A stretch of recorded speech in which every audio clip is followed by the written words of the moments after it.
নমস্কার, আমি রত্না দেবনাথ, বিজেপির মনোনীত প্রার্থী ছিলাম। আপনাদের আশীর্বাদে আমি এখান থেকে জয়ী হয়েছি।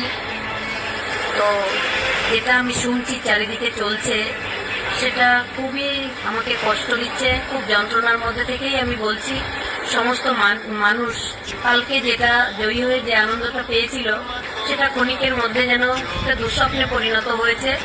চারিদিকে ইউনিয়ন দখল, কোনো জায়গায় পার্টি অফিস দখল, ভাঙচুর, মেয়েদের উপর হুমকি, থ্রেট, এগুলো আসছে। তো আমি তো সমস্ত পানিহাটিবাসীর সুরক্ষা চাইব সবার প্রথমে।